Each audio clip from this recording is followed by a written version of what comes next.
Hello, my dear students of class 7. We are going through our lesson 1, The Book of Nature, written by Jawaharlal Nehru, the very first Prime Minister of our independent India. We have already gone through our Unit 1 and the part exercise parts of activity 1, 2, 3 and 4. Today I am going to start with Unit 2. Let's read.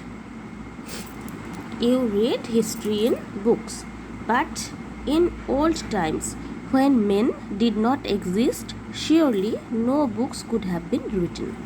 How then can we find out what happened then?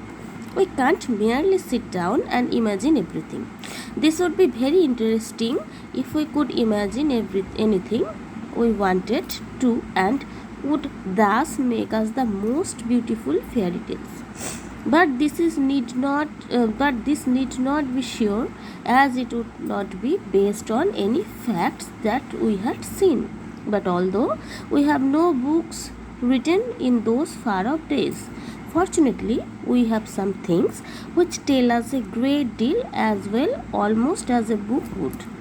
We have rocks and mountains and seas and stars and rivers and deserts and fossils of old animals.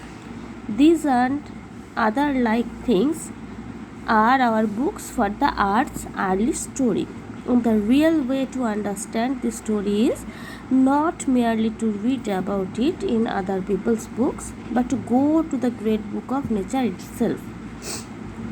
You will, I hope, soon begin to learn how to read this story from the rocks and mountains. Imagine how fantastic it is.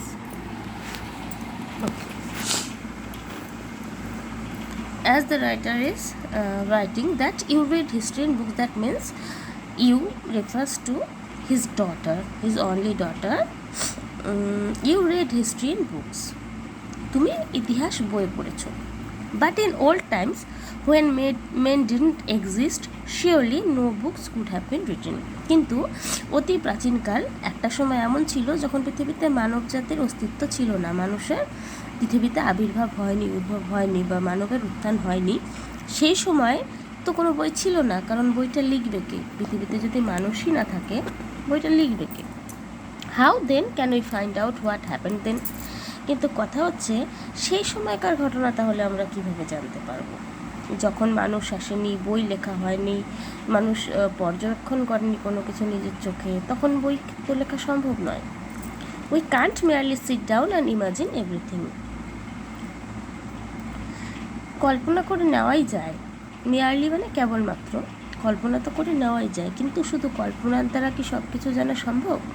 This would be very interesting, for we could imagine anything we wanted to and would thus make up the most beautiful fairy tales.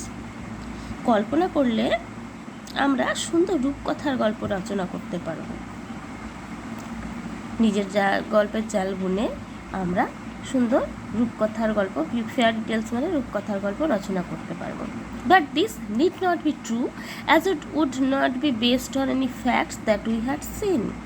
কিন্তু সেইগুলো গল্পে কোনো বাস্তব ভিত্তি থাকবে না, খুব স্বাভাবিকভাবেই, কারণ সেই গল্পগুলি কোনো তথ্যের ওপর নির্ভর করে লেখা হবে না। But although we have no books written in those far off days, fortunately we have some things which tell us a great deal as well almost as a book would.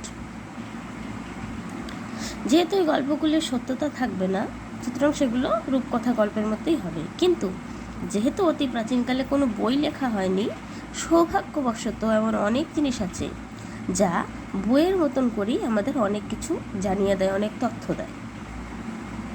We have rocks and mountains and seas and stars and rivers and deserts and fossils of old animal.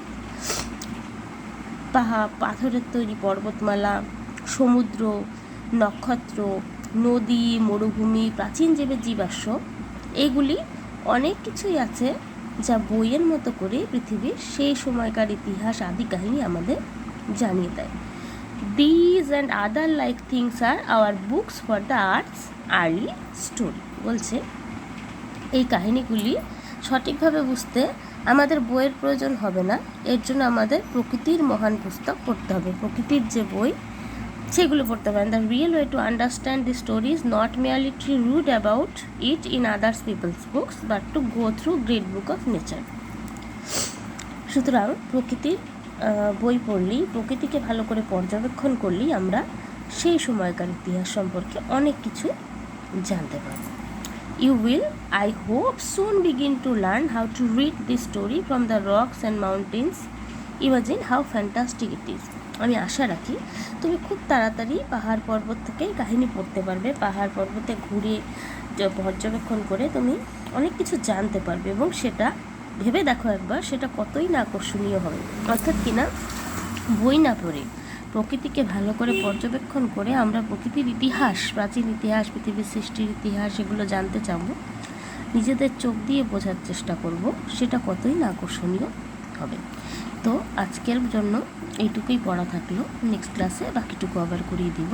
Thank you.